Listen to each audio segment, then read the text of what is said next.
Hey, what's going on, everyone? How you guys doing? My name is Matt Jarbo. Welcome to Three Buck Theater. Welcome to more or less Hollywood After Dark. It's currently 12:22 a.m. on the West Coast here, December 26, 2020. Christmas officially over. Hope you guys had a good one. Hope your holiday was merry and cheerful and bright. I live in the Pacific Northwest, so it was dark and gloomy and stormy, but some new movies popped out. In fact, this morning I spent some time with my kids after we opened presents and I checked out Soul, which I loved. Thought that was fantastic. Another great original entry in the Pixar lineup. And I was really excited for Wonder Woman 84. That movie did not live up to expectations. Not at all. Not by any stretch of imagination. All right. Mr. Chang here does ask the hard question right off the bat. What are your thoughts on Wonder Woman 84? You thought it was K. I thought it was less than K, to be honest with you. I thought that it was remarkably bad for what they showed us. It's not to say that the movie itself isn't watchable, but it's like, this is what they delayed. This is what they delayed for a long time. This is what they delayed. And as a result of that, the finished product was it was a mess. So many problems with it. And my personal favorite, and I say this with like a bit of irony and a bit of humor, is it dawned on me actually about probably 10 minutes ago that they basically turned Diana into a rapist. They did. And I don't know how much I want to go off in the spoilers territory for people who haven't seen it yet. But once you watch it, you'll kind of get what I'm leaning at when you watch the movie and then you watch it all the way through. I felt that I wanted to turn the movie off halfway through. It's 2.5 hours long, 90 minutes in. I was kind of like, okay, I'm done. I could pause this. I could come back tomorrow and I would be fine with it. But I finished it. And by the time I finished the movie, I was so frustrated with the film. I legitimately came and recorded a 19-minute rant, which is available to watch. That's not good. A movie hasn't triggered me like that since The Last Jedi, just to give you an idea. And honestly, I think a lot of people in like the Snyder Cut fan base are going to come out and say that they liked it. And I think they're lying to themselves, if I'm being honest with you. I think a lot of them will. I think that's why I called it the Superman Returns of the DCEU, because a lot of people lied to themselves about liking Superman Returns when that came out as well. All right. Let's see here. Leon Deli says, or Lay Nadelli, saying that right, I apologize. Says Wonder Woman 84 was a hot mess, still enjoyable. Yeah, it was fun. Like, there was parts of it I really liked, and there was parts of it that I didn't. Mr. Chang asks, and when do you think movie theaters will open? Fuck if I know, dude. They keep saying like it's supposed to open sometime, right? Like we have the vaccine now, but the vaccine's running through its allergies and people are getting sick as a result of taking it. And we're still seeing like several thousand people a day die and all these new cases. So it's going to be a while. It's going to be a while. Hold on. Rob Liefeld turned on Wonder Woman 84. He blocked me for saying that The Last Jedi was a bad movie. So, you know, that's been 3 years. It's been 3 years. I'm still blocked on Twitter. Let's see. Dave Pena was struggling to say positive things. Yeah, I need to watch Dave's review of it. I really do.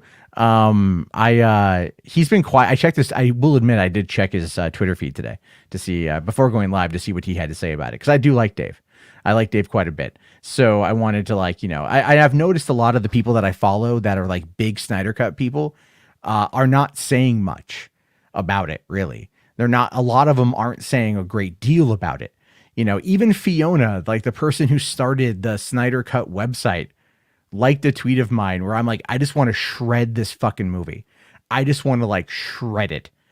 And she liked the tweet. And I'm all like, that tells you right there everything you need to know. And this is a Jeff Johns problem. It's 100% a Jeff Johns problem. Let's see here. H. Bart says, I was hoping to see a Snyder Cut trailer as a post-credit. Yeah, do that post-credit scene, that mid-credit scene with Linda. Shit. Sorry. that mid-credit scene I also thought was stupid. But it's campy. It's campy. And I'm okay with campy. I still thought that it was stupid, you know? And I'm like, I just thought it was such a, it felt so forced. It felt so tacked on, you know? And like, you totally could see who it was and you knew what was coming. And then there was nothing else, no lead into the Snyder Cut. I just hope that this movie exists in an alternate timeline to the Snyder Cut. Let's see here. Zack is involved. That's why he has to at least push for it. Yeah, that's true. I get it, but he's only a producer. He's not an executive producer like he was before. So a lot of it's kind of like just in name only sort of thing. I don't think he had, I mean, this is clearly a Jeff Johns storyline. It was structured like a comic book, complete with that insipid monologue at the end. The monologue had a good message, but it went on for like 10 minutes. Trim it down, right? And here's my thing. Oh fuck, hold on my phone. let me move my fucking phone. Anyway, you know what? I'm going to drop the link if any of you guys want to come on in. I'm only going to be on maybe like an hour and a half tonight. I'm just kind of awake. I had a coffee, so I'm awake. Let's see here. Do I think the Snyder Cut will be a better film? Yeah. Yes, I do. I very much do. And I say, because Jeff Johns won't have anything to do with it. So let's see here. Wonder Woman can fly, yet forgets how to fly by VBS and Justice League. Yeah, pretty much. Pretty much. I mean, at the end of Wonder Woman more or less puts her in 2016, right? It more or less puts her in 2016. So she's kind of like, so she flies at the end of that movie. But this one is like not even like, you know, not even like just doing long jumping. You know, she's all like, hold on, I'm just going to ride the wind and then I'm going to spread my arms. I'm a glide, you know. I just thought like the R. Kelly song, Fly Like an Eagle was gonna play or something. Even Jody, yeah, I didn't like it. I know I saw a clip from Jody, and he looked broken, and that cracked me up when he looked broken. You know, he's like the movie makes you think, and I'm like, the hell does that mean? I saw the movie. I'm still trying to figure out how it makes you think. I'm still trying to do that. It makes me think, not happy thoughts. I'll tell you that one. Did I watch Tenet yet? I have not watched Tenet yet. I need to pick it up. I don't have it yet. I need to pick up Tenet so I can watch it. I want to watch it really bad. I might just go for the 4K because it's Nolan. And I know that visually speaking, I'll be in for a hell of a treat. So I need to check it out. Let's see here. That invisibility cloak trick could have saved Superman and PvP. I know, right? she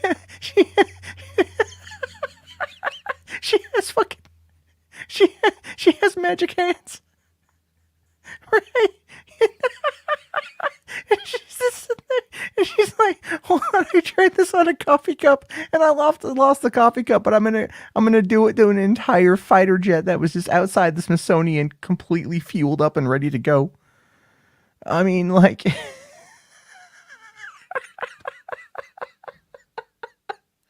why was that even in the movie? I know they wanted to do the invisible jet gag. I get that because that was the thing off of BBS. When we saw that shot of Diana getting off a plane, and people were like, "Why doesn't she have her invisible jet?" And then they're just like, "'Cause she did it one time in 1984 and she lost it in Egypt." We think. Did you also notice that in the movie time meant nothing? Like they went from DC to Cairo, and then they went and they met up with Maxwell Lord, and then Maxwell Lord came back super quick, and they also returned super quick. No transition scene between Egypt and Cairo, or Egypt and Washington DC. None. And then like even when she went to like track them down at the end of the movie, so she's like, you know, she's chasing after the plane, right? She's chasing after it, and she's like, she flies, and it's all like, "Oh, I've got my powers back," and you know, whatever. And that whole scene went on for like 8 minutes too long, it felt like. And then she's like flying out over the ocean, and she's like, I'm like, all right, she's gonna go track him down. That's right, Diana's gonna get some motherfucking revenge. And then at some point, she has to turn around and go back home to get the golden armor, and then she has to go and find that island again, where she has zero idea of where that island is, and she is somehow able to find the island without there being much time lapse at all. It just too many plot holes in Wonder Woman 84. Like, man, a sixth grader could write a more coherent. That's the thing. That, like, I feel like it was written like a comic book.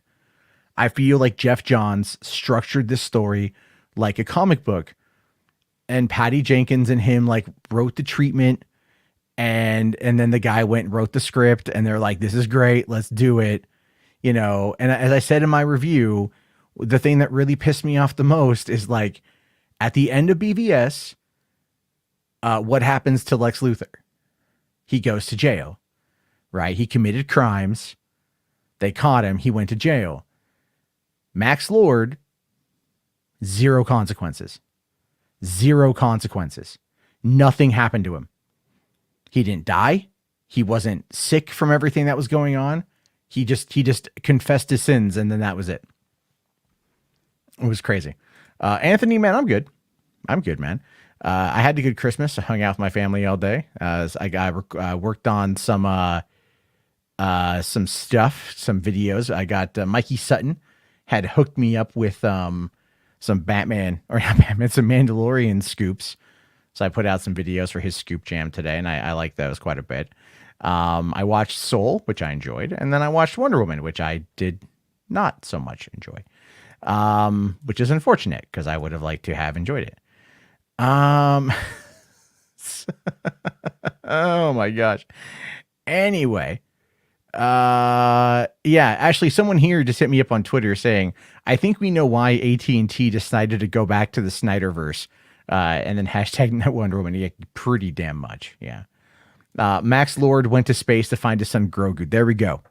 There, you like, look, as much as the movie is not very good, I did love Pedro Pascal. I really liked Pedro Pascal.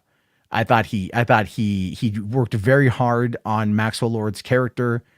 He did a good job with it. I really liked him in the role, and you know, and he was like probably my favorite part of it. So I liked him quite a bit, because then again, I'm also like, I'm a little bit on the, you know, the Mando side, right? I'm pro Mando, so I'm pro Pedro on that front.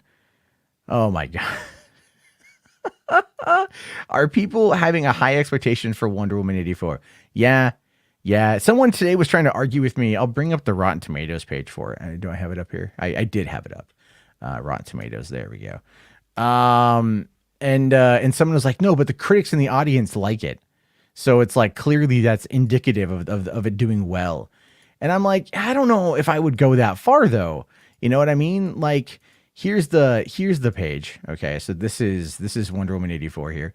We see that it's got a 68% off of 266 reviews. And so it's not going to get certified fresh. And then it's got 782 verified reviews with a 76%. So it's like, still, you know, like Wonder Woman 84 was trending all day. It's trending right now. So a lot of people out there were probably like really down for it. And then they just didn't, you know, like, I mean, what are the audience people saying here? All right. Lauren R 3 minutes ago said Patty Jenkins ruined the movie and is the worst director ever. How do you mess up a movie with Gal Gadot? How do you destroy Wonder Woman 1984? Plot was terrible. CGI was pitiful. Writing suspect and villains lackluster. A total flop and not even comparable to part one. That's pretty harsh. Samuel M 3 minutes ago. This movie is boring and a disappointment. JA 5 minutes ago. Really boring. Nothing like the first movie. The only memorable parts are ridiculously cliche situational constructs. Just like a slow, long movie with a few parts that will make you eye roll. Yeah. Ramjith R says at 150 minutes, the movie is very long, average VFX acting, good idea, not presented well. But this one here, no name, right? No name. 4.5 stars. Fantastic movie. Avoided the pitfalls of forced perspective of Marvel movies. Amazing humor, love, action, emotion. Was there a lot of humor in the movie? I mean, I didn't really laugh at anything because, like they had Etta in the first one. She was like the comic relief and she was great. But still, then so you got Sharon here, 13, who's a verified person. This person bought a ticket to see the movie. And they said, it's a bit long, but if you're a fan of action with a storyline, you won't be disappointed. Really? Was there a story in there? Ralphie here says lame, childish, awful VFX, too long and boring. I mean, you can just just looking at this stuff in the last 10 minutes, we can see that there's a lot there.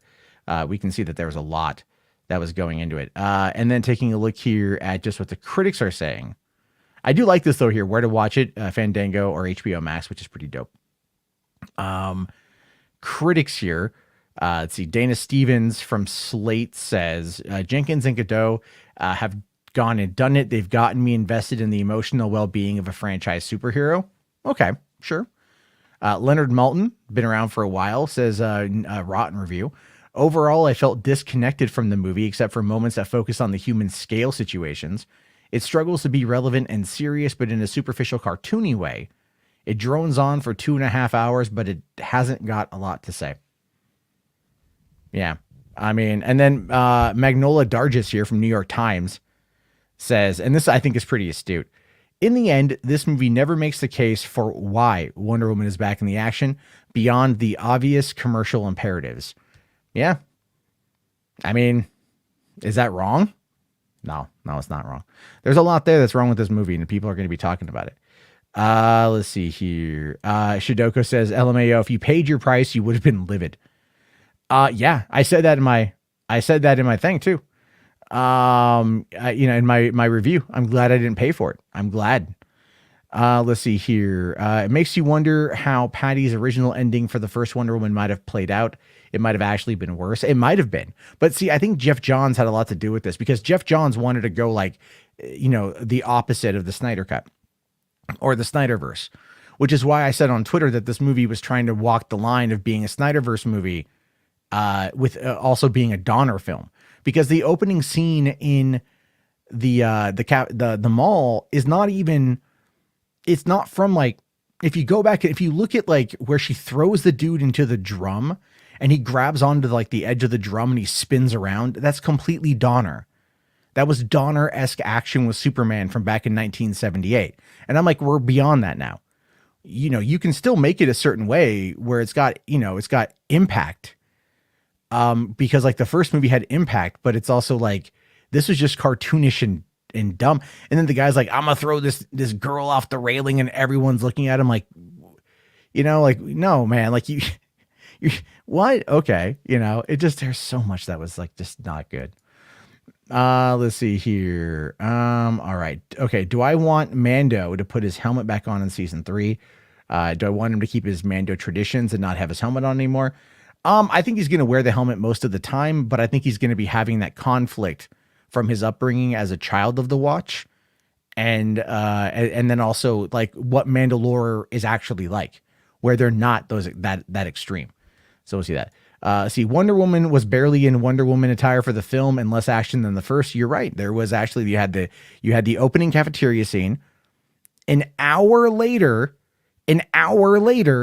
was the Egypt truck scene, which again, you had children playing soccer in the middle of the road.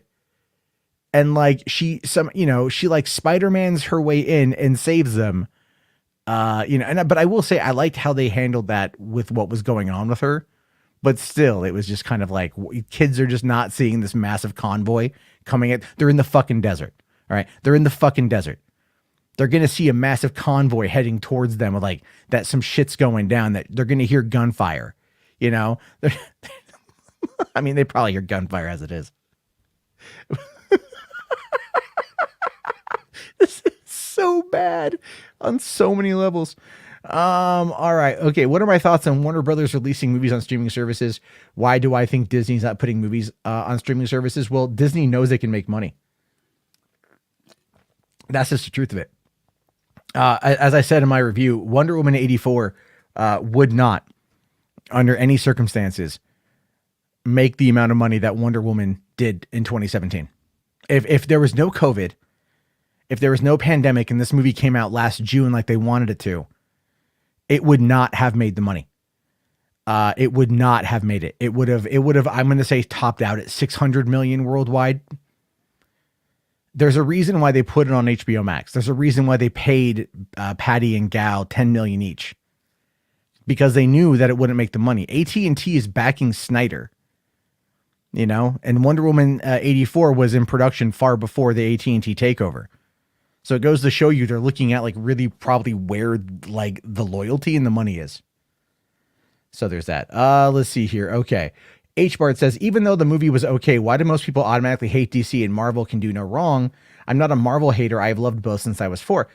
I mean, Marvel's more consistent. Let's be real. That's what it is. It's consistency, and consistency is key. So they released, 2 to 3 movies a year for the last couple of years, except for this year. And their movies are of relatively high quality. You might think elements of them are subpar, but ultimately it's homogenized. It looks the same. It feels the same. It's all part of the same consistent world, theatrically at least. And people have grown attached to those characters. And that dedication to that is the reason why it's as big as it is. DC, everyone could tell, was trying to race to catch up. If DC would have spent the time and established these characters for a couple years leading into a Justice League movie, which, I mean, they kind of did, from 2008 with the first Iron Man to 2012 for Avengers, 4 years. From 2013 with Man of Steel to 2017's Justice League, right? That's 4 years.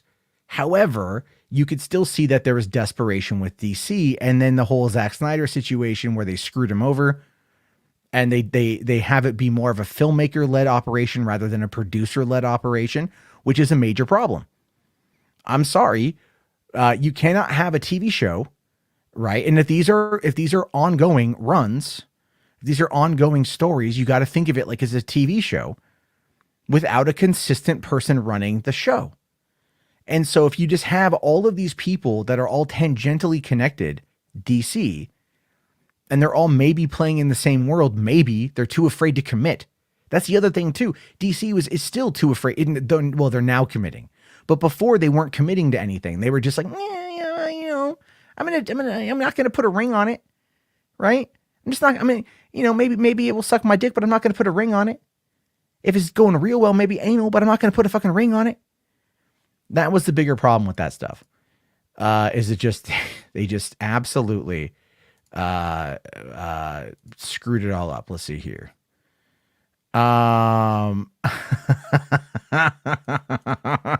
Sorry, something unrelated just came up. Anyway, I just all right. Anyway, let's see. Sam here says this is the Thor 2 of the DCEU. Okay, I can see that. Let's see here. Shidoko says also people like Geeks and Gamers will have a field day with this movie for like 6 months, probably. I mean, there wasn't anything that was like overtly whamming. You know what I mean? Like at no point where they like was Cheetah ever like, people hate me because I'm a woman, like they kind of implied that a little bit, but she was also kind of meek and kept to herself, and anyone could have been like that. So again, I don't think there's really nothing there that they're going to be able to use except for maybe the rapist bit. That's going to probably, if they pick up on that, then that's going to be interesting. If the men's rights activists pick up on the rapist bit, that's going to be very fascinating. Let's see. Wonder Woman beat Cheetah in like 5 seconds. Yeah, she shocked her. Yeah, it was really weird. My channel here says, I want him to keep this about Mandalorian. I want him to keep his Children of the Watch beliefs and have conflict with the true Mandalorian. Oh yeah. I think that's going to be a lot of what happens next. He's not just going to take everything off. Like he's going to go through it. I think it's going to be a thing. Let's see here. So, hold on. Okay. So let me just take a quick peek here. All right. Where the fuck am I at? There we go. So yeah, that's kind of what's been going on with that. Not too much.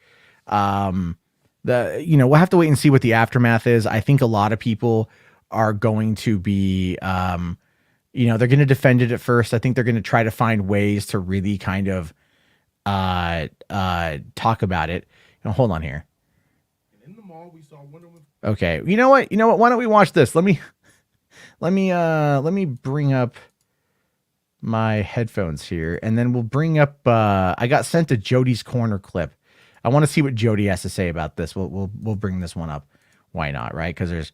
I put the link out there. I'll drop the link one more time. No, that's not it.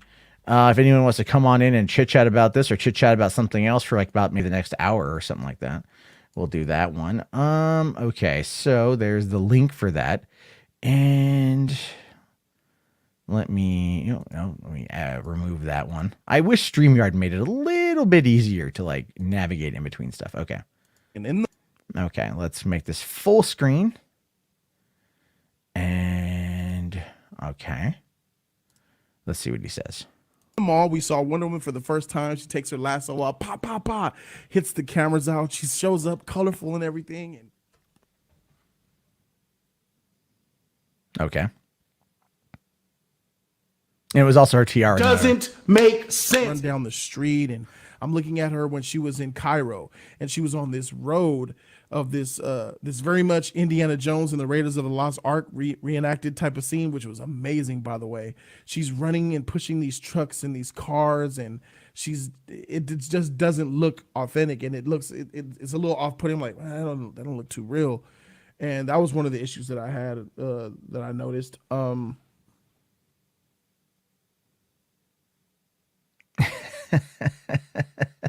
I guess someone's criticizing what he had to say. It doesn't make sense. Feeling the air, being one with it, touching it, feeling it.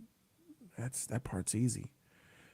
And here she is, say goodbye to the one that she loves, and she's in the air, and the CG's gone. This is the best looking CG. This is the best looking comic booky scene I've ever seen. These bright powdery colors.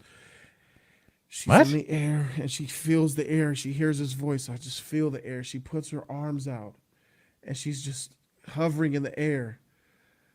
And this score is playing. Hans Zimmer's like, for sure, you doing something epic here, Patty. This scene is epic, Patty. He's like, for sure, I got a score for this. And that score starts to hit.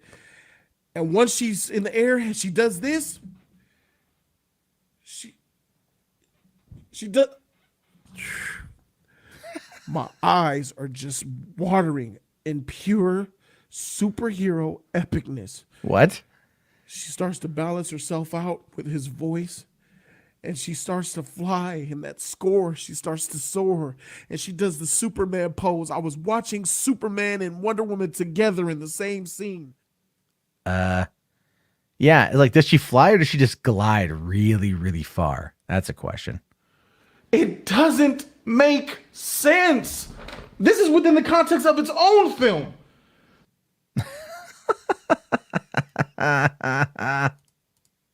Oh my goodness. Oh my God. No. Jody never had a cameo in the movie. He had it in that one show, Live by Night, I think is the one that she directed. So there's that. BTR, let's go. No, we're not doing that tonight, Brian. McChain here says, do I think Black Widow will be a better film? And do I think Wanda and Vision and Falcon and Winter Soldier will be good? Yeah, I think if Black Widow wasn't a moderately, if it wasn't like a moderate Marvel film, they would have already released it on Disney Plus. They know it's going to be $1 billion movie. That's why they're holding out. They know it's going to be $1 billion movie. So that's why they're doing that stuff. And then you've got the Falcon, Winter Soldier, and WandaVision. I think WandaVision is going to be interesting. Falcon and Winter Soldier, I think is going to be a lot more grounded, which is what I'm looking forward to. I don't dig a lot of that like cosmic supernatural shit. Like, it's never really been my jam, which is one of the reasons why I just kind of preferred like the Iron Man and like Captain America stuff. Like when they were like, oh, we're going to do the Mandarin for Iron Man 3. I'm like, all right, cool. You know, I've never been big on that like fucking spirituality shit, right? That mysticism shit never really got me. And then like, you know, and then like they have the twist that they have, and I'm like, all right, cool. Like, I enjoyed that shit quite a bit. That twist I really liked. Everyone lost their mind over it. I'm like, yeah, Shane Black gets me. So I got that. But then of course Doctor Strange does it very well. You know, so it's hit or miss for me. It's just kind of hit or miss for me. So yeah, there was a lot in that. There's a lot in that fucking movie, dude, where, like, did anyone here see Soul? Did anyone here watch that at all? I mean, like, that was a good movie. I liked Soul quite a bit, you know. So, if I don't know. Oh man. Oh geez. I just feel bad. I just feel bad for like everyone who was like hyping up this movie because I feel like it's like The Last Jedi all over again, where it's like there is just a fair amount of disappointment and a lot of people that just will not acknowledge their disappointment. Like someone said earlier that the film junkie Dave Pena, or Pena, I want to make sure I say his name correctly, was struggling to find good things to say about it, and even Jody right there is all like, this didn't really connect for me, and this, and then he said at some point in some other clip something about like needing to think about the movie, or like the movie makes you think, and it's like it's a fucking comic book movie, dude. But yeah, no, Mr. Chang, you should totally watch Soul. Soul is good. It wasn't like the message was just like kind of like, be true to yourself, right? Which I really enjoy. And then even the message of like Wonder Woman was like, greed, materialistic things, we be careful what you wish for, you just might get it, sort of thing. And there's always going to be a downside to that, which I thought that was pretty cool. But it's just the message itself. Like Pixar is great at messaging. Even Zack Snyder is really good at messaging. He's really good at layering these things. I mean, think about Wonder Woman 84, the same story, not the same script, because like, fuck Jeff Johns, but the same story, but told through Zack Snyder's lens. It would have been an entirely different like feeling of a movie.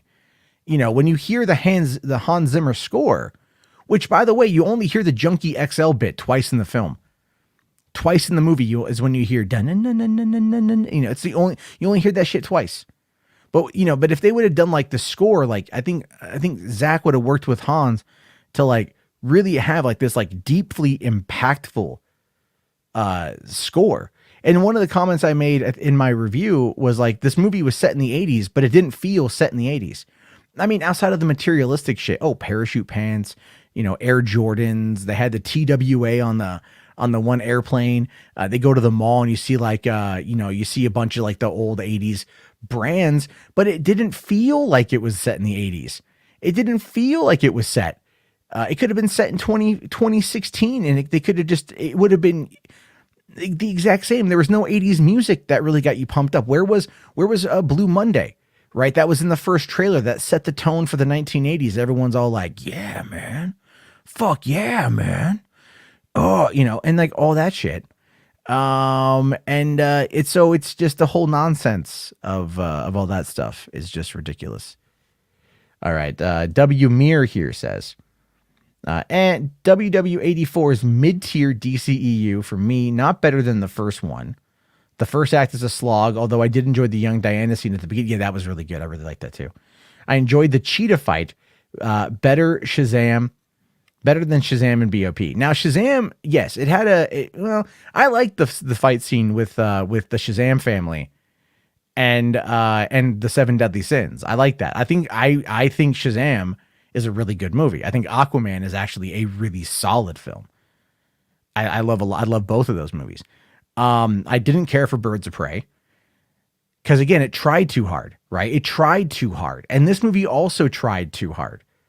So, and those were both Jeff Johns, so it's like, I mean, at least we got the Snyder Cut coming out. If we didn't have the Snyder Cut coming and AT&T had not taken over, the DC would be like functionally dead until Batman.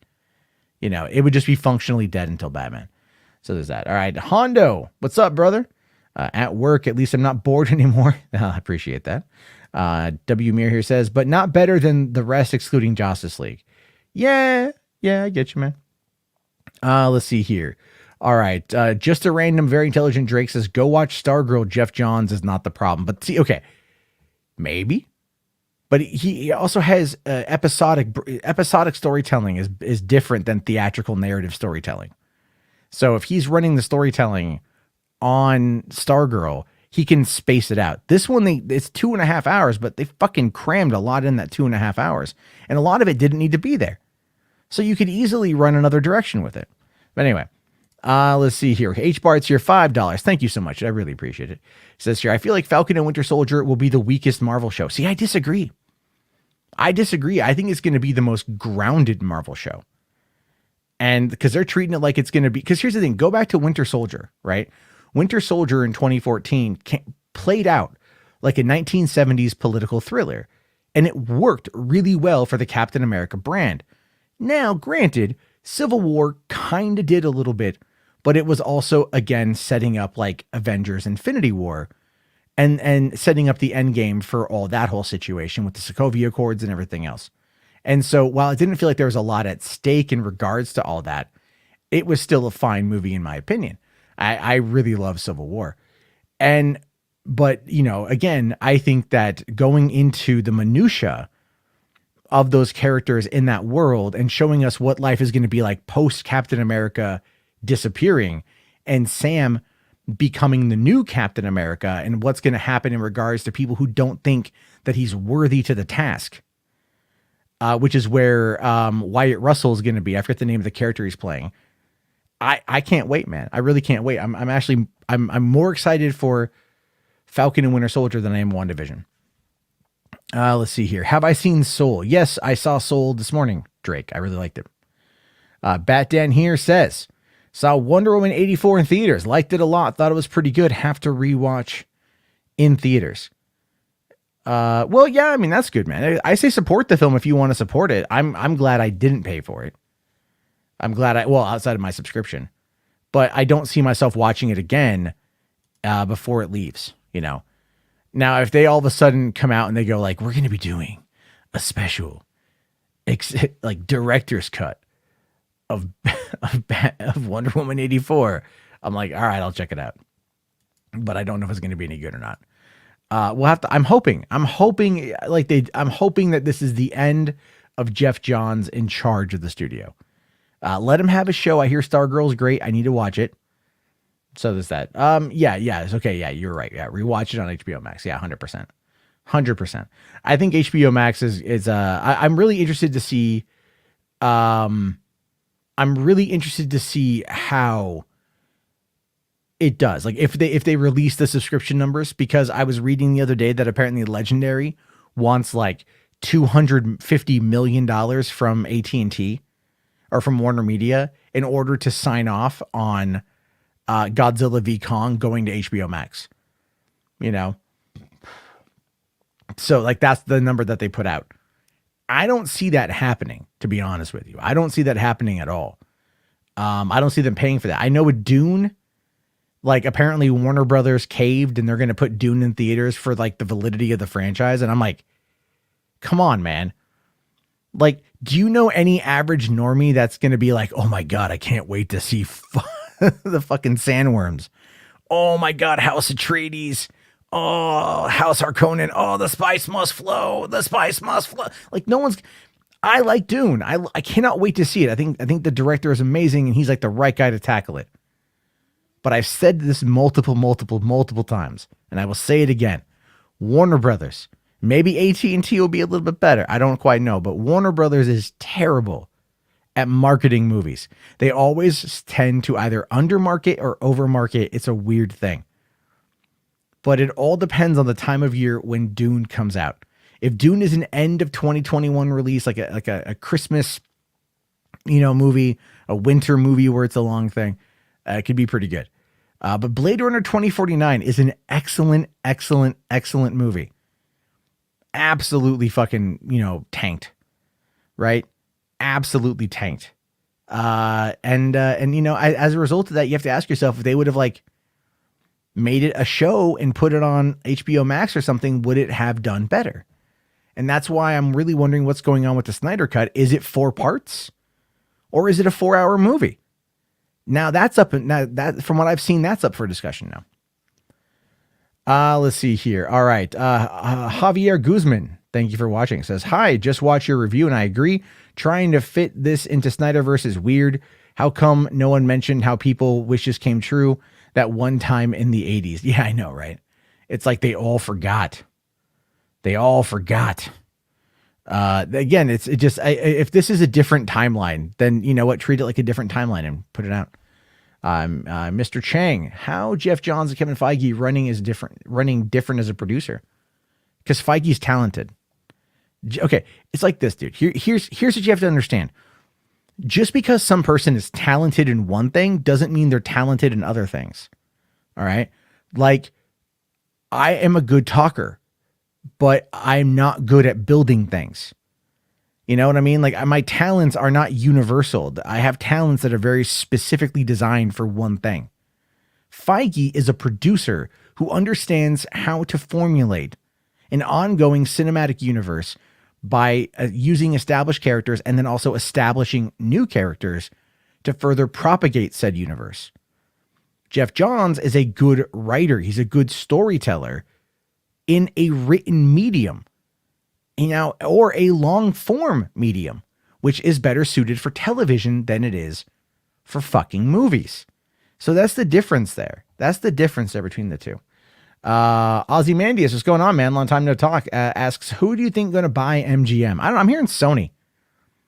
I think Sony should. Because Sony needs the help right now, but I don't know if they got the $5 billion. Drake here says, I think that Patty Jenkins wasn't thinking about fitting into Snyderverse because they had this already done. Before Snyder Cut was announced, they had no idea the public eye was going to be on it. Yeah. I mean, I agree with you. I think that they thought at the time the Snyder Cut was dead, or the Snyderverse was dead, and they wanted to go in a whole different direction. That Justice League was going to kind of be just ignored and erased from existence. So they wanted to, and I get all that. I think that bit him in the ass. I really do. I think that bit them square in the ass. All right. W Mirror here says, DC and Warner Bros. Have to realize that there are different DC writers other than Jeff Johns. I hope they let him go due to the investigation. Nah, they didn't let him go. Because there was a remedial response, is what Ray Fisher had said. They didn't let him go because Walter Hamada tried throwing John Berg and Joss Whedon under the bus in order to protect Jeff Johns, because they have a good working relationship. H Bart's here. Another $5 super chat. Thank you so much, man. Moon Knight should be on a TVMA and not on Disney Plus. I think it's going to go to Hulu. Because Disney is pushing a Disney Plus Hulu bundle. All right. And they're pushing that Hulu bundle. And I think that's going to be when they start doing the two. I have Hulu. And as soon as Disney offers up a Hulu commercial free bundle with Disney Plus, I'll cut that and I'll just upgrade. Let's see here. Jose here says, Grace Randolph calls Johns the inexperienced producer who derailed Justice League. Well, there's ego with that too. I'll say there's ego. I don't think she's wrong. I agree. There is ego. Fourth here says, WW84 was a cinematic abortion. It's like Patty Jenkins hated her first Wonder Woman. It kind of felt that way. Jaro here says Apple should buy MGM. Well, Apple does have actually a lot of money on hand.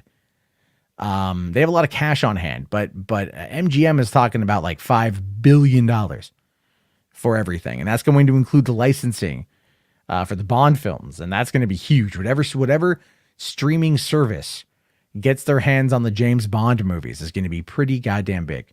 James Wynn here says Warner should buy MGM. Ozymandias here says AT&T should buy MGM. You know what, man? I think it's going to be a bit of a fight for that. But real quick, I want to make sure I get to this one. Kenneth Dowling, $10 super chat. Thank you. I really appreciate it, sir. Let's see here. He says, been a fan of your show for a long while. Saw your WW84 review, and I agree with most of your points. It has major issues of story, plot, and screenplay. Happy holidays. Thank you again, Kenneth. I really appreciate that. Thank you for watching. I appreciate anyone who watches. I love what I do. I want to find a way to expand this channel in a way that's more like, I don't want to. Here's the thing. I don't want to be mad at Wonder Woman 84. I don't. Even my girlfriend is like, you didn't like the movie? And I'm like, yeah, how weird is it that I didn't really care for the movie? She's like, that's really weird because you like everything. And I'm like, I love everything. But I got to spend more time talking with you guys and working with you guys. And I'm going to have more time for that as I scale other things back. So that's going to be pretty good. But again, thank you so much. I really appreciate that. Thank you so much. All right, let's see here. Uh, Kira's going to call in a moment. Cool. Yeah, I'll be on like another 45 minutes. James here says it would help out with HBO Max if Warner's or AT&T were to purchase that, or MGM. Yeah, that would definitely help out with HBO Max. I was thumbing through HBO Max today looking to see what they have movie wise, and I like that they lump things into like collections. So if you want to watch like all 4 Die Hards or 5 Die Hards, it's all there, and other movies like that as well. Like that's pretty cool.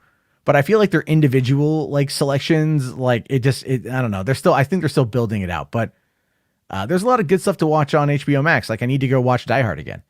Will I review Soul? Yeah, I might rewatch it tomorrow morning because my kids were kind of running around and I missed some lines of dialogue that kind of explained the world a little bit. And I kind of want to dive into it again. I also really liked it. So I have no problem watching it again because I really enjoyed it. Let's see here. Disney. You fuckers, you think soon someone's going to say, yeah, well, MGM should buy MGM. What do you think about that? Yeah. All right. Please do not let Disney buy MGM. I don't think Disney's going to drop it, man. I don't think Disney's going to drop the cash on that, if I'm being honest with you guys.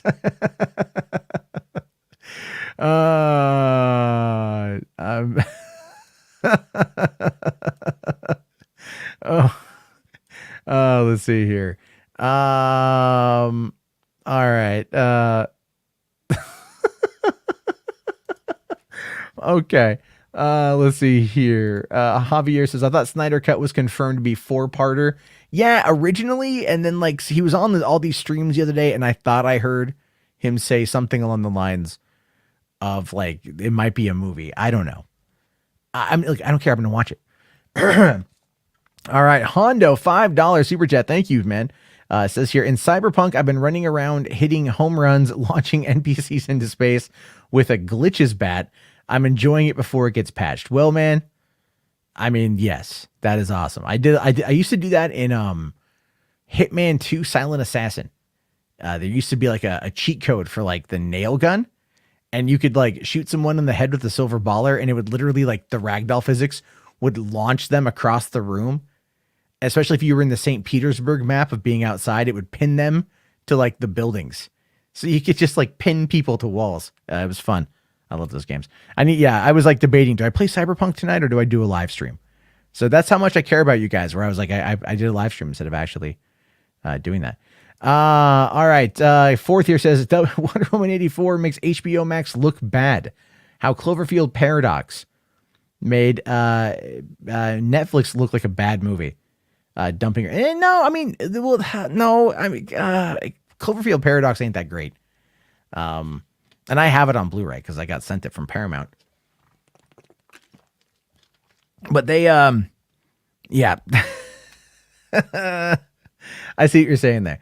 All right. The Baki, Toriko HAX Bleach fan. Okay. If Godzilla v. Kong comes out next year, it could be a lot better than Wonder Woman 84. Yeah. For one, I love Godzilla from 2014.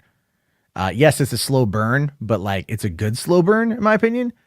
I thought Godzilla King of the Monsters was amazing, and I can't wait to see the Godzilla versus Kong. The director, that Adam Wingard, we used to be Facebook friends way back in the day when he was just doing short films in LA and shit. And then he eventually went, I think after he did Death Note, he like completely culled his social media, which makes sense because a lot of otakus were super fucking pissed. He angered the weebs and he went into social media witness protection and then went on to go do Godzilla. So that's been kind of funny. Did they ever explain how Maxwell Lord found out about the stone? Nope. Uodius here. Yodius. Oh, I can't. I'm sorry. I totally understand people don't like Wonder Woman 84, but it genuinely made me sob up with tears on a couple particular scenes, and so does my friend when we watch it together. And that's good, man. I'm glad you got the emotional resonance out of it. I was hoping to get that too. I saw people this morning saying like I was crying watching that movie, and I was all like, dude, I cried watching Luke Skywalker. So like, yeah, I'm a softie motherfucker. I cry like a bitch. I got no problem. I cried at the fucking Lion, the Witch, and the Wardrobe at the end of that movie made me tear up for some reason. Like I have no problem expressing that I get all this kind of stuff.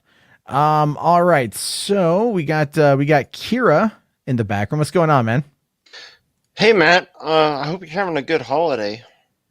Yeah, man. Yeah, it's been good. My just hung out with my kids, which was a lot of fun. I dressed up as Santa Claus. Oh, that's cool, man. Did you get any good loot for you and yours? No. Well, for them maybe. Well, I got good loot for yeah. Well, I have a 3-year-old and a 1-year-old, so I got them toys. So that was kind of like that was that was what I did. I got them toys. But Very cool, man. I'll show you guys this. I did post this on Twitter today. So this is me dressed as Santa Claus with my kids. I just covered their faces because I just didn't want people to like fucking see them. But yeah, I dressed up as we called it, quarantine Santa. Very nice. I actually enjoy that. That looks good, man. Yeah, I got my 3-year-old and my 1-year-old who were squirming and fighting. Could barely get any pictures, but I thought that turned out pretty good. I like that quite a bit. Well, dude, yeah. I mean, all I've got is like an Elf's T-shirt or something like that. No, you want to hear the crazy thing? Is my girlfriend's mom bought my eldest daughter, who again I want to reiterate, 3 years old, bought her this Osmo training thing for kids. Right? It's like a $100 fucking. It's an app, right? But it's got like little learning things for kids that are between the ages of 3 and 5. So I get that. But the thing is, it's for a tablet, right? Yeah. So my girlfriend goes, "Oh yeah, no, there's a tablet in there too." And I'm like, "Oh, I thought the tablet came with the Osmo. I thought it came with it." No, my girlfriend's mom bought an iPad Air 2. Right? Like it's a refurbished iPad Air 2, but it's an iPad Air 2. And I'm like, the fuck? Like what for one, I'm not going to give my 3-year-old the free reign of an iPad Air 2. Like I'm like, okay, it's obviously meant to be for that. But I'm looking at this thing going like, but she's not going to use this. Like, what are we going to, what are we going to do with it? And then I'm like, wait, what am I going to do with it? Well, I would think the first thing that you would think about is, is it going to get destroyed? Oh yeah. Well, I mean, I have an iPad 3 that I bought back in 2012 when I turned 30. That was my 30th birthday present to myself. And then I was like looking at maybe getting like another iPad. Last year, I was like really heavily contemplating like the iPad Pro. And then now I'm kind of like, well, fuck that shit. I'm just gonna like use this iPad Air for the time being. I don't know what I mean. I don't know what I'm gonna do for it, but yeah. Okay, so I'm actually calling in with a relevant sort of question.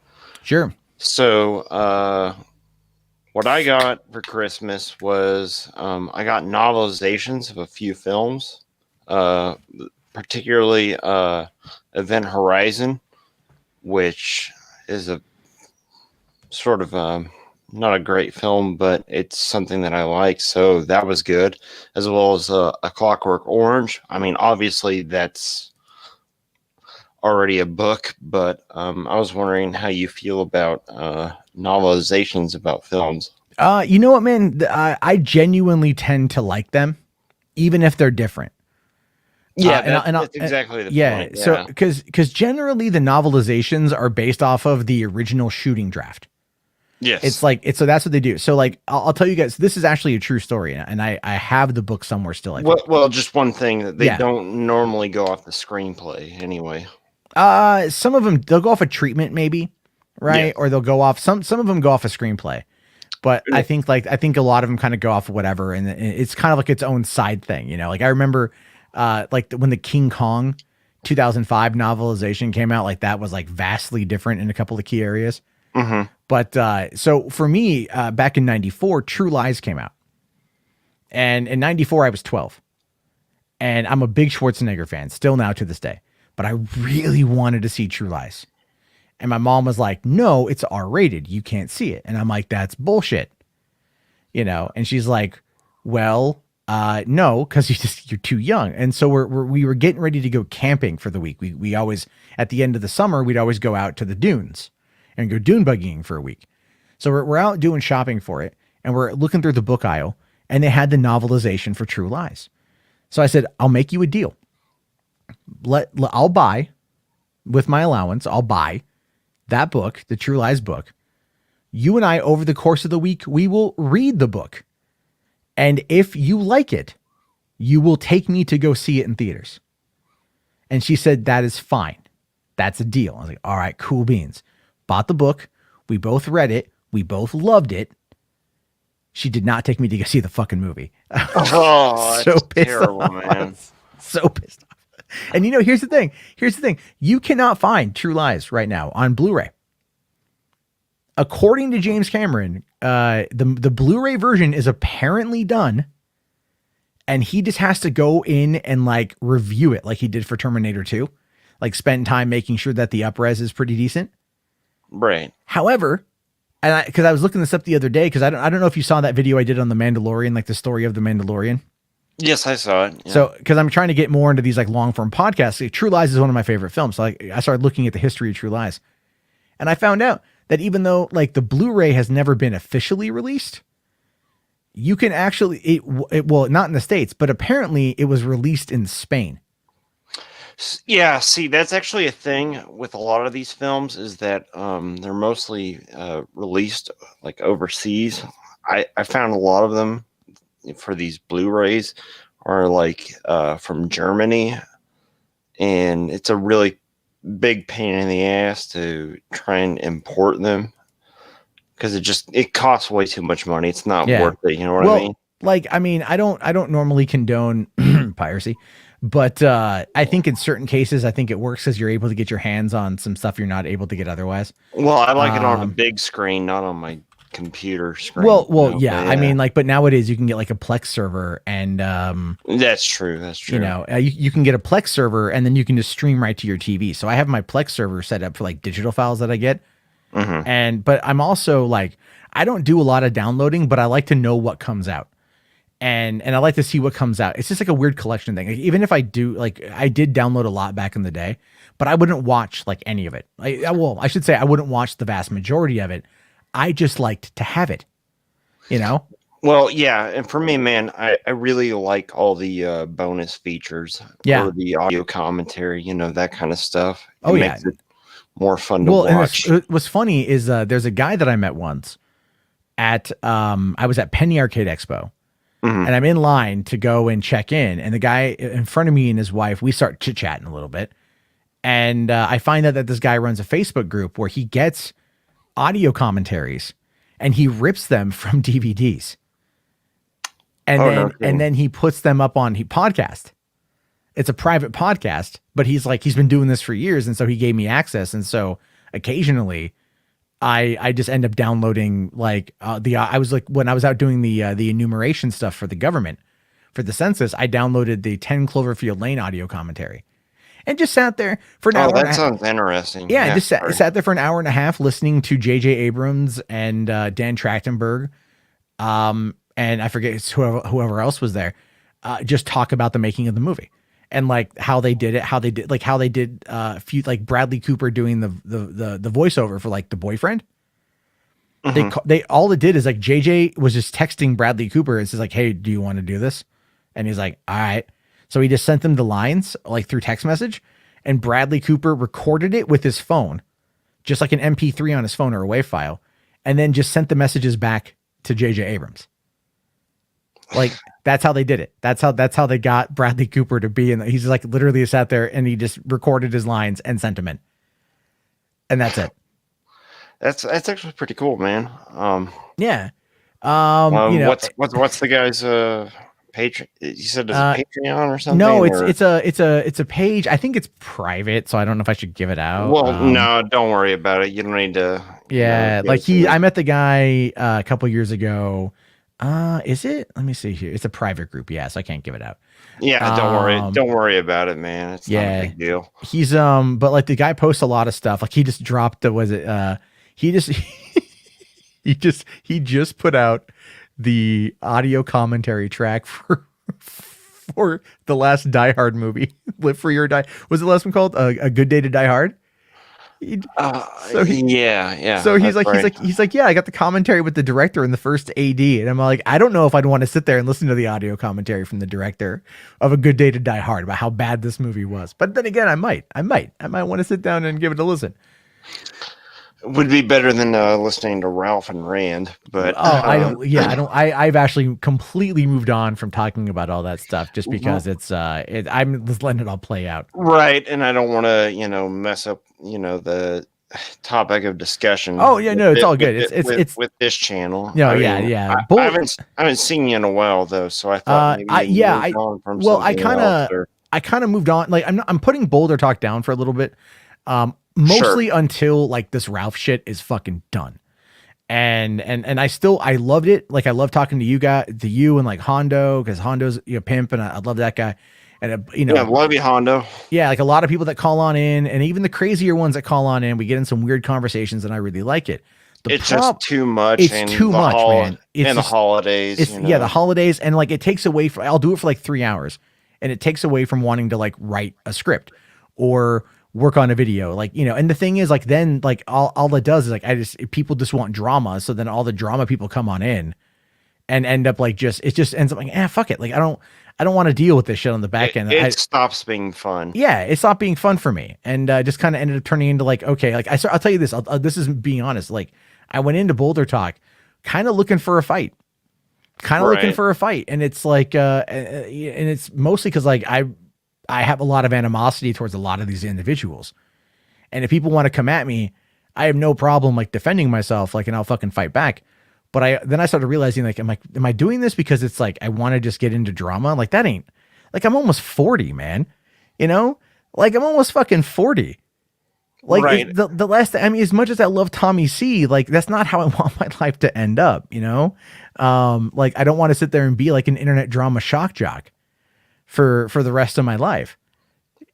Right, absolutely, Matt. I appreciate all you do here, and I didn't want to spend this channel's. No, this is more about movies and stuff like that. But I will say this, and then I do have another person that is wanting to jump on in. No, yeah, I'm actually done, man. You can go ahead and let me go. All right. Well, okay? I was just gonna say, like, for back on the True Lies thing, I actually have a 1080p upres of the movie.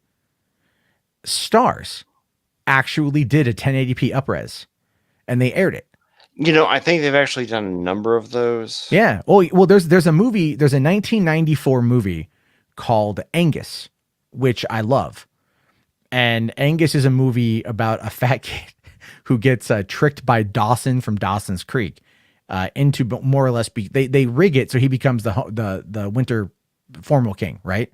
Right. The homecoming king or whatever. And it's with like, the chick from Jurassic Park, Lexi, right? She's in it, Ariana Richardson. And so it's a coming of age story about a fat science nerd who ends up like trying to do this thing to like kind of win the affection of this girl he has a crush on, while realizing that like there's this joke that's happening, but he doesn't want to be the brunt of the joke. And I saw it when I was a kid. It resonated with me like crazy. And then like they released it on VHS. They released the soundtrack for it, which had original Green Day and Goo Goo Dolls, and a bunch of other alternative old school. Like it had an unreleased Green Day track, and it's you can look it up even on YouTube as a whole soundtrack, like the Angus soundtrack. It's like 35 minutes. It's short, but it's good. And then, but they never released it on Blu-ray. But they did, and even an official DVD release never came out. What happened was Amazon, Warner Brothers at the time, did this weird thing with Amazon where they had movies on demand. So if you wanted, like, they had certain movies that they just didn't want to do a bulk printing of, but they would go, hey, $15-$16, you get the printed version. They print it. They put the label together. They send you the DVD. Oh, I never heard about that. It was a short-lived program, but it existed back in like 05, 06, somewhere in there. And then, but the thing was, it wasn't like it was a DVD-R, it was a standard DVD-R or a dual layer. So it was just like it was just a shitty fucking port of the movie. It wasn't even like a DVD quality, and right. that was like, there was like no audio commentary, none of that shit.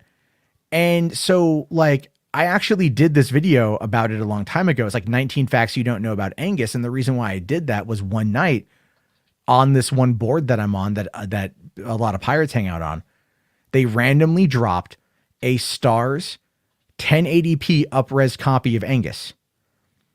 And that is the best quality I'm able to find that fucking movie. And I fucking downloaded it because I can't buy it anywhere, you know? And I'm like, I cannot buy this movie anywhere in physical media. I'm going to pirate it. I'm sorry. You know? Can I ask you a question? Yeah. Do you or anyone else know someone that actually uses the like hard disk version of Netflix? Does that still exist? Like the DVD thing? I think it does in some places. Maybe. I haven't used it in years.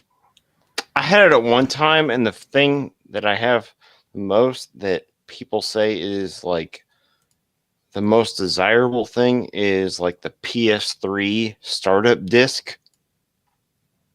Just to get it going, as like a collectible item. Interesting. So, I mean, that's more of a game topic, I guess, sort of. Well, no, but that's still fascinating. It's kind of like I remember when Netflix went instant, when it was called Netflix Instant. Yeah, and I remember my friend going like, he called me up one day and he's all like, dude, fucking Netflix is going to do a streaming service. Yeah, you don't need to worry about getting that. Yeah, and do you know the very first thing I watched on Netflix streaming was the Legend of Zelda animated series. I think I recall that and like Third Rock from the Sun. Yeah, and they also had the Dana Carvey show. Yeah, and that, if you don't know about the Dana Carvey show, Steve Carell and Stephen Colbert both got their start on that show. No, I did not know about Stephen Colbert. Yeah, so. Yeah. Steve Carell, Stephen Colbert. That's when they also did like the ambiguously gay duo. Yeah. Like that was through I forget the Robert Schmeigel, I think, was the animator on that one. That originated on the Dana Carvey show, I believe. And it was, they had like a skit they had a recurring skit on there that was called Germans Who Say Nice Things. It was just, it was one season on ABC. It was a 1-season skit show on ABC, but it was really, really, really funny. And they actually had it on Netflix Instant for a little bit of time. And I got to rewatch it then. And so like, I've been using it now for like 13 years, almost 14 years. I've had Netflix Instant, and I don't ever plan on getting rid of my Netflix. See, I was actually kind of wondering, if that led to what with Strangers with Candy. If anybody was involved with that, I love Strangers with Candy. That show was so weird. Like that show was so insanely weird. That was when I feel like Comedy Central gave a damn and actually wanted to do some weird stuff that had a point. Yeah. It's like, but now, like, Comedy Central now, it just has South Park. And I think that's like the only thing I watch that's on there. Well, right. And they just do reruns constantly. Yeah. That's all it is. Hondo here says some boards I'm on with a bunch of pirates. Matt's on TV. I don't go on TV that often anymore, but no, that's not the one I'm on. Believe it or not, you get more piracy out of Reddit than you do from 4chan. 4chan, they shut that shit down in a heartbeat. Reddit, they store it, they log it, they catalog it, and then they build websites around it. I'm not even kidding you. But anyway, man, I'm gonna let you go because I got one more guy to get into here, and but I appreciate you coming on by, Kira. No, absolutely, man. Can I just get into one last thing? Is that I've been on a Keanu Reeves kick for this holiday, and the most interesting one that I've seen lately is Hardball. If you've ever seen that. Hardball. Let me look. He plays a like little league baseball coach. Wow. No, I didn't know about this one. It's a 2001 American sports comedy drama directed by Brian Robbins, starring Keanu Reeves, Diane Lane, and DB Sweeney. The only reason I'm even on this Keanu Reeves kick is because of Cyberpunk, obviously. Yeah. So Yeah. So you can go ahead and let me go. Well, wasn't he also did the Replacements? That was also him, wasn't it? Yes, but Yeah, that was funny. football. Yeah, that was But, funny. Yeah, it was. It was a good one. I mean, I like most of his stuff that he's in anyway. Yeah, I will say, and I'll let you go this, but I will say that I did very much love Bill and Ted 3. I thought that was wonderful. By the way, is BTR coming back anytime soon? At some point, it will return. It will not be on that channel. It will be on probably its own channel because I did that DB Cooper video, and that's the direction I'm going. All right, fair enough. I had a lot of fun making that video. And I like that video. I mean, you saw. Yeah, it took me like 12 hours. People always like, you don't do anything. You didn't. I mean, I spent time. I scripted that motherfucker. All right. Like I put that, I did. I scripted it. I put it in a teleprompter program. If I showed you how I built that thing, yeah, right? I built that thing to where I'll tell you this. It's not fun. Well, the way I built it is, so I did the audio first, right? And so I have the audio, and then I drop the audio in my editor, and I have an editing profile that is set to like 920 by 800 is the resolution of it. And is the size of the canvas. And so that's in between the voice meter, right? So in between the voice meter, that's where I've got the assets. And so I listen back to the audio and I add the assets and I add the movements and stuff where I can. And then I did that for the full 37.5 minutes. And then I exported that as its own video file minus any audio. I went into OBS. I have the background, which is that starry background, which I'm probably going to change. But I got that as its own layer. The audio spectralizer that's pumped into the audio recording. And then I've got the asset video that I made that's pumped in there too. And I put the audio and the asset video on a trigger switch on a hotkey. So all I have to do is hit record and then hit that button and they both play simultaneously and the audio syncs up to the visuals. And then I just let it run for the length of the recording. So 37 minutes. And then I have the full recording compiled and that's it. It's a weird setup, but it's functional. It works. It works. And I think it works out pretty well. Cause then I'm not like moving things around. It's just the problem though, is the editing. Fuck the editing. God damn. That took forever because you know how many images there are of DB Cooper? 3. Like there's not a lot of information that I could use. So I'm trying to think of like things to throw in there. And then I'm probably eventually going to be on camera reading from a teleprompter. So that will save me a shitload of time editing. But anyway, yeah, I have fun with that particular process because it's creative. Oh, and it's great, man. And you saw my suggestion. So, I mean, yeah, give it a consideration. I'll let you get to your next guest. All right, man. I appreciate it. Have a happy holiday. You too, man. We'll talk again soon. All right, buddy? Yeah, talk to you soon. Right, see you, man. Thank you. All right. Let's see real quick. Geek Studios here says Comedy Central doing a new Beavis and Butthead and Ren and Stimpy. That is some ill shit that I will want to check out. All right. James, sorry for waiting or making you wait so long. Hey, man. Can you hear me? I can. How are you? Good. Just calling in from Brisbane, Australia. Wow. That's a far off place. Little, maybe a land down under. It's very hot. Yeah. You guys are in your fucking summer there. That always throws me off when I think about Australia right now. Yeah. It's, God, it's been so hot today. I have friends who live in Melbourne and like they try to get me to come out to Melbourne, and so because I'm sure I can't say Melbourne because I get yelled at. No, don't go there. Don't go there. Well, I mean, like I want to go to or somewhere. Well, I want to go to like Sydney, and I want to go to Perth, and I want to go to like Tasmania. I want to go places where like it seems cool. But then again, I'm not under any other assumption here. Everything that's not you in Australia wants to kill you. Like that is a fact at this point. So you guys got fucking crazy ass spiders. All right. Like that shit scares the hell out of me. Only in parts of the country. Okay. Cause I've seen those are the wolf spiders, right? Some of them are. I've never seen one. Oh, the okay. only Cause like bad ones here would be like the redback. Okay. I mean, I'm going to look this. I probably shouldn't look this up, but I'm going to look this redback. Oh, that thing looks freaky just from this tiny image I'm looking at. Oh, it looks like a black widow. My grandfather always told me the reason it has the red spot on it is because God wants you to go nowhere near it. Well, it looks like a black widow spider, and I lived in I lived in Southern California for 15 years, and we had black widows everywhere, So, and they're really they kind of keep to themselves and stuff, which is great. Where I live now, we have brown recluses, and those little motherfuckers are aggressive, So like they get around, and then so the other day I'm like in the garage and I see what I thought was like the biggest brown recluse I'd ever seen in my entire life. This thing was the size of a $50, and I was like, right? Just, it's going to kill me. It's arachnophobia all over again. I'm going to die. John Goodman's going to have to find my body. This is where it's going to end for me. And then I post about it on Twitter, and someone's like, oh no, it's a wolf spider. And I looked it up and I'm like, oh, they're harmless. And I'm like, okay, cool. So I won't kill those guys.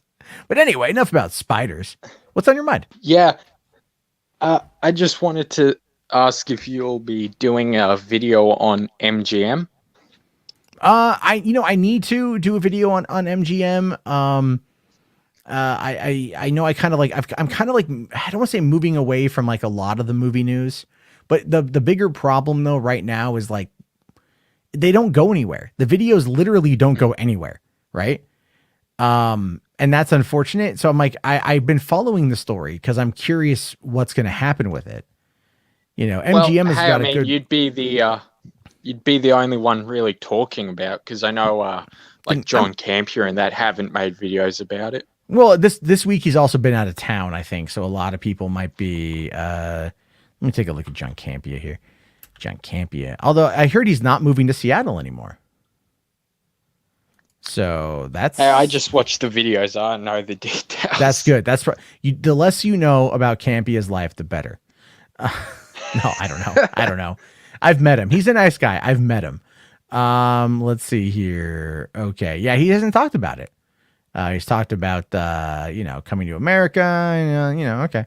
Like that's the thing with Campia is I gotta respect the hustle. I gotta respect the hustle quite a bit because the dude grinds out content like crazy. And he's got his audience trained. Like circus seals trained. I'm not even making that up. When I met him, the guy in front of me was like, oh, he's like, oh, I had another, at the end of the conversation, he goes like, there's something else I wanted to ask you, but he's like, I'll just super chat it to you. The guy's literally in front of John Campia, right? He's literally a foot away from him in person. And he's like, I'll just give you money when I get home and you're on the air. So you'll answer my question. And I was like, what? And then, but I've told the story before and I'll say it again, to John's credit, he actually told the guys like, no, just email me and I'll get back to you. So to his credit, he did that. And I can respect that. He's not like, I think him and Grace Randolph, how they have their little monetization systems set up. Like, oh, if you want to talk to Grace, you got to pay her $5 a month. If you want to talk to John, you got to send him a fucking $1, right?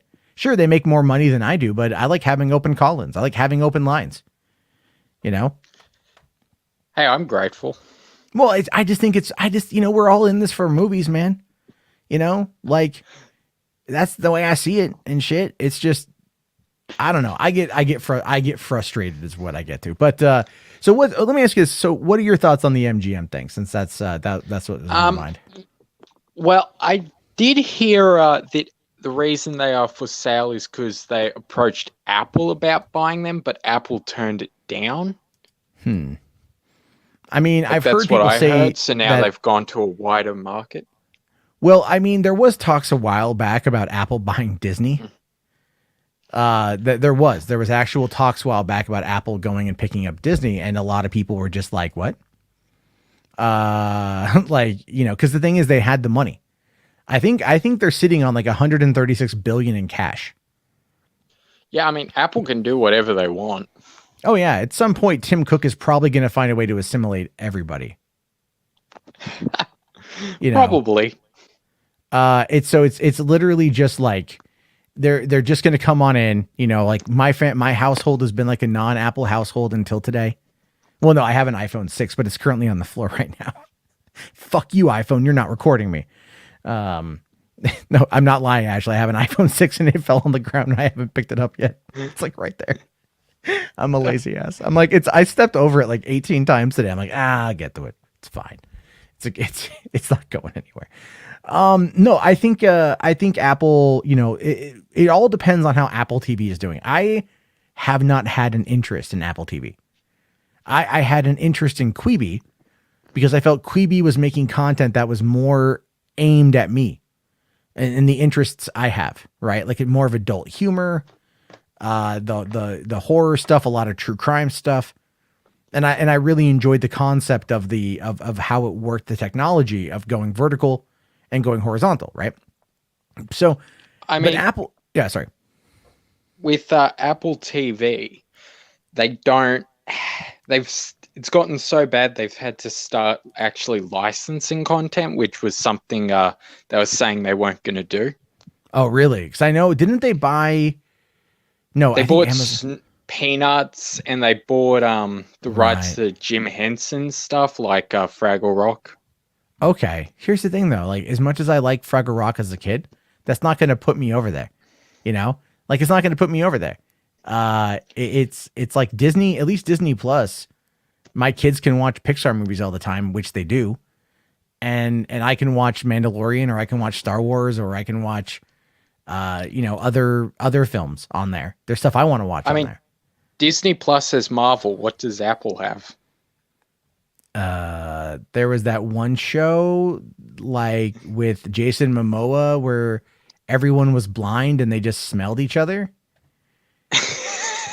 It wasn't like, no, it's a weird, it's called See. The show is called See, SEE. And the show literally is like, it's about like this, like, you know, war, like these warring factions of like tribes people that they're blind, but they smell, you know? Hey, I'm paying $10-15 a month just for that. Like, you have to have a lot more than two shows. Like, well, I mean, all things considered, I mean, Disney, what does Disney have in regards to original content that's been blowing shit up? That's Mando. Well, they had Hamilton. That did pretty well. But that's not original content, though. You know, that was buying. Soul that was did paying. Okay. It did pretty. I think they spent like $175 million on that, just to get the stream, because they were going to put it in theaters in October of 2021 is when they were going to put it in theaters. And then they decided to put it up on Disney Plus, and apparently it's eligible for like an Emmy, which is really weird. Huh. But I haven't actually watched Hamilton yet. I was gonna watch it, and like I sat down to watch it, and then I looked, and it was all like 3 hours, and I went, "Fuck you! I don't got 3 hours." Well, Hamilton's become very controversial, as like there's like segments in like the black community who view it as offensive to have blacks effectively playing slave owners. I have not heard that theory. Yeah, that doesn't surprise me. Well, it got so bad that they guy who created it, like Lin-Manuel Miranda, actually kind of had to apologize and say, if I was making it now, I'd do it very differently. Yeah, it's I you know, but it's at the same time, it's like I'm so tired of like that type of comedy or that type of content, you know, that gets like attacked and then they immediately fall on their sword. Like, I'm sorry, I won't do it again. I mean, yeah, I've made like nearly $1 billion off of this particular property in the way that you've seen that you're upset at, but now that I'm not going to do that again. Like, fuck you. Give him the middle finger, tell him to go sit and spin, and like, don't fucking watch it. But all these companies these days are just like, they're so afraid of ruffling any feathers that like they just don't stand by shit. And that, you know, it's like, it shows you that like the outrage mob works. And that this is such a small percentage of people. Now, here's the thing, real quick on that subject. Are you a Married with Children fan? I've never even heard of that show. I'm not sure if it's like an American thing. It is. Yes, it's an American show from 1986 to like 1997, And Okay, here's your problem. I am way too young for that. well, and in the motherfucker, wrong get on continent. get on YouTube and check some shit out. I think it's on Netflix. But the show is like about a dysfunctional family. Very anti-PC. Okay. And then their neighbor, her character is Marcy, and she's very pro-feminist. She's actually a lesbian in real life. And she's very feminist, very pro-woman, and she's the antithesis to Al Bundy, right? They battle constantly. And so there's an episode of the show where Fox ends up like making a show called Peas in a Pod, which is more or less a 1-to-1 recreation of the Bundy's life. And as a result of it, they love the show because the show is about them. And they think it's going to make them popular. They think it's going to make them wealthy.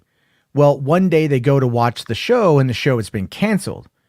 And they're like, what the hell happened? And then in comes Marcy and she goes, oh, the show was canceled. And like, why? And she goes, because some woman in Ohio complained and Fox canceled it. Now, in the 90s, that joke was like, it seemed like it was absurd. One woman in Ohio got a show canceled? There's no fucking way that would happen. 2020, you're like, oh yeah, no, I could see it. Right? Like we're no longer at a point where that is considered comedy. We're living in it we're living in clown world is what we're living in. Well, to be fair, I gotta say with Hamilton, I'll give one of the guys who was protesting against it credit. He made like an entire musical about how much he doesn't like that musical. Oh, that's awesome. Yeah, some guy like this like black rights guy made a musical about how much he doesn't like Hamilton. See, that's the thing. Like, I love that when it comes to like people who can bring up, like when they can find a way to bring in art, and like, and they can make fun of you. Like, let me find it here. I have the image. I'll bring it up. Okay. No, wrong one. All right. So this isn't, they'll bring this up here. So this is an image of someone made of me from my old account. Back in 2014, right? They really didn't like me, which is understandable. I'm kind of a dick. And so they made this. Okay. So I used to go by the name Mundane Matt. And I have a whole other channel with that, right? And so back during Gamergate in 2014, this is a woman who drew this. She did not like me. She made this piece of art. And What's with the panda? So the panda is a guy by the name of Loping, and he is a gay furry. And the sea lion is actually, there was a bunch of Gamergaters that opted to like, I think fund a sea lion. I kind of forget the whole thing. It was like a weird kind of meta bit, but like the guy in the top corner that's like so fucking red pilled is a guy named King of Pole, who went on a huge like Holocaust denial stream. Like he was pretty big in Gamergate until he started questioning the numbers of the Holocaust, and pretty much everyone fucking turned on him. And that's the whole thing. Like he spilled his spaghetti, so it's like pasta fuel. And then the whole I verified it is another inside thing where he fucked up real bad. Then you got like, you ever heard of Sargon of Akkad? Yeah, at one point I kind of watched him a bit, but then he went way off. Yeah. Oh no, I know Carl. I've known Carl since he had 11,000 subscribers. I've hung out with Carl a couple times in real life. And so anyway, this is Sargon in the bottom right corner, or bottom left corner. And he was selling like Gamergate t-shirts and shit. And then this is the whole thing. So like, there's all these little inside bits about Gamergate. Right. And my favorite, though, is like the YouTube plaque, because I wanted to get 100,000 subs to get a YouTube plaque. I have one now. It's on my wall. I'm looking at it. But people were giving me a ton of shit back in the day for it. So the reason why. So this is when it comes to like the idea there of a guy who hates Hamilton so much that he made a musical bitching about Hamilton is awesome to me, because I have had art made about me that is just like brutally scathing. And this is one of the pieces that's brutally scathing. And it cracks me the hell up. It's one of those I weird can things. tell you that's not the only one made about you. Oh, I know. I am fully I am fully aware of what has been made about me, and I am fully aware of what has been done with my voice. Hey, at least your hater community is creative. Yeah, you know what? And that's the thing. I actually like completely agree with you on that one. I'm not even making that up. There's this one here that I found. Someone had made from when I got my play button and I cried, but they put the ad block logo on that one. That was pretty funny. I got a couple of these saved. Of course, there's the boulder, the Uniboulder, which I fucking adore. This is great. I have a T-shirt with this on. This a friend of mine made it. Someone did this one here, Jihadi Jarbo. They made that one about me. That gets brought up occasionally in some of the conversations. I mean, like, people have been really, really, really mean to me. This one's pretty funny. You know, me like doing my Uber Eats, like, where you going, Boulder Town, right? That's pretty good. Hey, this is a picture. You guys are gonna laugh. Hey, I'm all about self-deprecation. Are you a Star Wars fan? I love Star Wars. So you know Mara Jade, right? Yeah. Okay. This is me when I was 18 with Hang on, the I model. don't see anything. Oh, oops, wrong one. Oh, I wasn't sure. Oh, I had it on the wrong page. My bad. Oh, god damn it. Hold on, it's not working for some reason here. Oh, fuck, son of a bitch. So you guys had seen nothing what I posted there. Oh my god. Oh my god. There we go. Okay, here we go. There we go. All right. So nothing else I had shown popped up because of the stupid StreamYard. So that's me at the age of 18 with that fucking huge ass double chin. That really, what is up with that pubis on my chin right there? Look at that. It's like Looks like Chris Chan. It looks a bit like, yeah, it does. It just looks fucking terrible.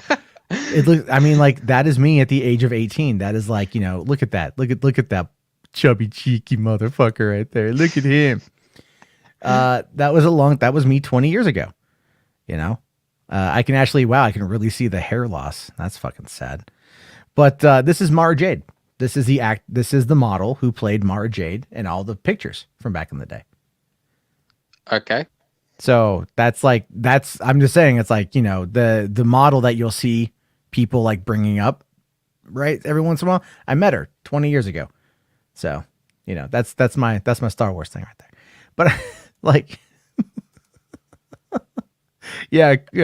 What is this here? Fucking Hondo saying deep lore. Yeah, 100%, dude. You know, I got no problem laughing at myself, man. I have no problem. But I think it's like, you know, there's a lot of fun stuff that we can talk about that's not necessarily always drama related. So that's, you know, but you gotta enjoy the journey people have to get to do the artwork is what I'm trying to say. Well, hey, if you want to go completely away from talking about drama, I do have a little topic up my sleeve that should be interesting. Yeah, we'll what time is it? It's about 2 a.m. my time. I got a few minutes left. Yeah, I should get to bed here pretty soon because I'm gonna get woken up early. Yeah. So what's the I'll tell you about Blockbuster Australia and how it lasted so much longer than in the US. Are they still there? They just closed. Oh, see, we still have one in the US and it's 5 hours away. Yeah, you guys from have me. one, but like back in like 2013 when there's only like a dozen left, like in Australia they're still going okay. Okay. Well, And the reason for that is simply because, like, here we didn't get Netflix. We didn't get any streaming or DVD by mail. All we had was DVD rental, and the whole video kiosk thing was very new. Okay, And yeah, as a result, because you guys have a very strict import system, don't you? Like, you have a very strict classification. for film or Well, I know for games specifically. that got repealed. Oh, yeah, It's not as bad anymore. The That's only good. rule is you can't have back in 2012 they repealed that. It's now gone pretty normal, with one exception. You can't have drugs promoted in a positive manner in video games or movies. Really? You can't. Now, you can do like Breaking Bad where it's kind of neutral, but you can't like say, oh, heroin, it's good for you, or else you'll just get your movie, film, book, whatever banned. Weird. That's Okay. the one rule. Other than that, everything is fine. That's pretty funny. That's pretty funny. Where it's just like, don't talk positively about drugs. But in America, we're trying to legalize, like, practically, not legalize, but like decriminalize everything. Yeah, Australia is interesting because like prostitution and that's all legal here. I've heard. I had a friend of mine who was from Perth, and she would she was all like, she was telling me about the brothels on the outskirts of Perth. And then at the time, I was like, I got to go to Australia. Yeah. Australia is also like, you know, like medical marijuana is allowed everywhere. We've decriminalized weed, but you still can't grow or sell it or anything. Are can you just use actually it. are you able to actually grow anything in Australia? Because it comes across looking like a continent of nothing but dead things. People don't realize that the middle is desert, but along the entire coastline, it's all tropical, like forest and stuff. Okay. So everyone just lives on the coastline and grows everything there, and we have a huge industry for it. Nice. I really want to check stuff out there. Yeah. Like we have such an export industry for like wine, beer, stuff like that. Cool. And then people Simply, also film a we're lot of good for movies growing. there. That does make a lot Yeah, of sense. because there's good subsidies and the government and the location's very good. Also, no COVID. Yeah, I know, right? I was at the store last night and picking up some stuff, and I'm checking out. I have my mask on. The woman behind me has a chin diaper. Right? She's just not, like, you got to be careful, but like she's just not wearing the mask. She's just wearing it under her chin. And Well, you don't have to worry about that here. well, good for 'cause you guys. No masks here. No masks here. We didn't have that. Well, she's like talking to me about it, and she's like, well, I think the whole thing's a hoax. Is what she said to me. Yeah, you don't get much of that here. Yeah, I just responded to her. I said, I kind of thought the same thing until 3 of my friends died from it. And I just like said it, right? I just said it. And I've known 3 people to die from it. I've had one of them's a friend, but I kind of embellished for the purpose of it. And then she kind of went, "Oh, I guess you don't really think about it." I'm like, "Until it impacts you directly, right?" And she's like, "Yeah." I said, "All right. Well, have a good day. Merry Christmas. Merry Christmas." I have no we're problem lucky fucking here. with people. Yeah, you guys are. You guys shut down. Our government gets very strict. Yeah, like that's where I want to move to, like New Zealand. I would love to go to New Zealand. Yeah, a lot of people from New Zealand move here, but Well, I mean, I just want to go down there and check it out. That's what I want to do. I'll go to the Hobbit set. Still there. Well, yeah, obviously. I mean, that's like I have a friend of mine who went to Australia for 4 months to work on the 3rd Chronicles of Narnia movie, the Silver Dragon. Voyage of the Dawn Treader. Thank you. Thank you. And he was there for 4 months. He does animatronics. And so he got to know all the Weta guys.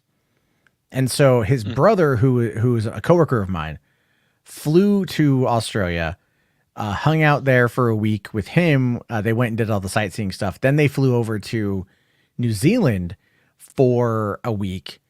And this was also during like December, so during like their summertime too. And they went to the Weta workshop and got to go. And it wasn't like just go in and like check out the tour. It was like they got to go in and do the full tour. They got to go and see. He showed me a picture of like the warthog from Halo. when Neil Damn. Blomkamp did the short films, and I'm like, you motherfucker, preacher. So like if I ever make it out that way, I could probably call my friend up and be like, hey buddy, I'm in New Zealand. Is there any way you could contact the guys at Weta to get me a behind the scenes look? Because I will probably, as just a film junkie, cream myself when I'm back there. They're like, oh, here's like all the Lord of the Rings stuff. Here's the Halo stuff. Here's this, here's this, here's this. I'd be very happy. Well, hey, you're ever over this way, pop up to where I'm at, and I could show you all the video game museums. Yeah, man. Yeah. Let's see. I'm going to look it up. Brisbane. We're hosting the Olympics in 2032. Well, I apparently need to At get least over. that's the plan. That's the plan. All right. So, okay. Wow. So Perth is on the west side. Yep. That's all the way over there. And, all right. But then like, Melbourne and then Sydney and then Brisbane. What about Darwin? I'm looking at Darwin over here. The top. Don't go there. All right. Is It's this a bad desert. place? It's a lot. It's desert. It's all poor. It's not that wealthy. It's Oh yeah. Looks also kinda mostly shitty controlled by the U.S. military. Oh yeah, yeah. I'm just looking at like the It's satellite. Yeah. It's their center for basically the Asia Pacific. Okay. Okay. And then also I see it's really close to like Papua New Guinea. So. Yeah. Yeah. Papua New Guinea used to be part of Australia Oh. Okay. There's Indonesia. till the wow. till the tribes wanted independence. Well, I mean, I kind of understand that. Yeah. You know. Yeah. No, we gave it to them. There was no fight or anything. It's We just gave it to them. like we're keeping Tasmania, motherfucker. Have you ever been Well, there? Tasmania's different. Yeah, I know. Papua New Guinea, no, you don't go there. You don't You go don't go. there. You don't go to Tasmania. It's Tasmania. I thought we were talking about New Guinea. No. No. Sorry. I would not go to Papua New Guinea, but I would go to. I mean, Nah, it looks kind of Tasmania's fine. I want to do a cruise there one day. Cool. Yeah, man. That was like Big cruise industry. It's like the Alaska of Australia, you know. I've done a cruise to Alaska, so yeah, I've done that shit. It looks like it. I'm looking at like a street view of it right now. I just personally would love to like go and like spend time over there. I want to like fine tune my Australian accent and then like fuck it up. Australia's a great place. Drink at 18. Well, yeah, but I'm like almost 40, so like that doesn't. Yeah, you know, but yeah, that's it's kind of a still- little bit wasted It may on not me. appeal to you now, but I'm sure Yeah. you'd have appreciated it. Well, it's like, I didn't live that far from Canada. In Canada, you could drink at 19, but when I was 18, I lived next to Mexico because I was living in San Diego at the time. So I would just drive to Mexico and get fucked up. So yeah, I've been there. I've done like the 18 drinking stuff. But I just would love to go and Australia's- see the other cultures. Australia's political system. Oh man, that's an interesting one because we That- still have yeah. a queen. You, yeah, I've heard some things about your guys' political system. That's gonna have to be a conversation though for another day, 100%. Oh yeah, no. Yeah, man. Well, hey, listen, I'm gonna let you go because I do got to get to bed. It is after 2 a.m. here. But No, thanks for fair calling on enough. in, dude. I love the international calls. It's always great to hear about other parts of the world.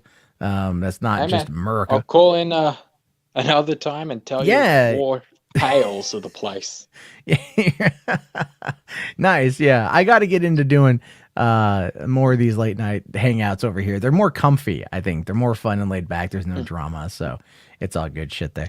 But all right, man. Well, hey, you have yourself a great night. Thank you again for calling in. Stay safe and enjoy your summer. See ya. All right. See you later, buddy. Have a good one. All right, everyone. That was fun. That was a fun, cozy little 2-hour stream. Good way to chit chat with everybody. Of course, I appreciate everyone calling on in and talking, and everyone who was in the chat. You guys make this job worth it.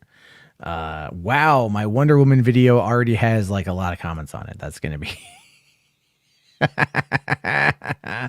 It's almost at 1,000 views. Holy shit. 101 likes to 29 dislikes. Who I'm gonna get roasted in the comment section. All right. Well, that being said, I will be back on sometime this week. I need to sit down tomorrow night. I'll be out working late tomorrow night, and then I got to work on like a long form podcast episode. I just don't know what movie to choose. I'm thinking Maybe Wonder Woman 84. I'll just talk about that because it's going to be in the algorithms for the YouTubes and shit. But as always, if you guys want to keep suggestions coming on in, let me know. If you what movie you'd like me to dive into, and I can do that too. All right, yeah, Jay, thank you. Please bring back BTR Reed Dulcina. Yeah, I know, man, it's gonna come back. I want to talk about some weird fucking news shit. There's like I come across these weird stories, and I just want to like talk about them. It's just not going to be on that channel. I might do it on Twitch, but then again, if I do it on Twitch, someone's gonna call in and just start straight dropping the N-bomb. I don't want to get booted off Twitch. I'll probably create a new channel. There won't be super chats, but we might do Streamlabs or something along those lines, or Patreon or whatever. But anyway, yeah, I appreciate it. You're great, Jay. Thank you very much for being an avid listener. Hondo, Kira, Geek Studios. You guys are awesome. I really appreciate that for sticking around and hanging out with me and having a good time. And you guys don't realize how much you guys are great. So enjoy your holiday, whatever it might be. Enjoy your day, enjoy your night, enjoy your time. I'll talk to you all later, and peace the fuck out.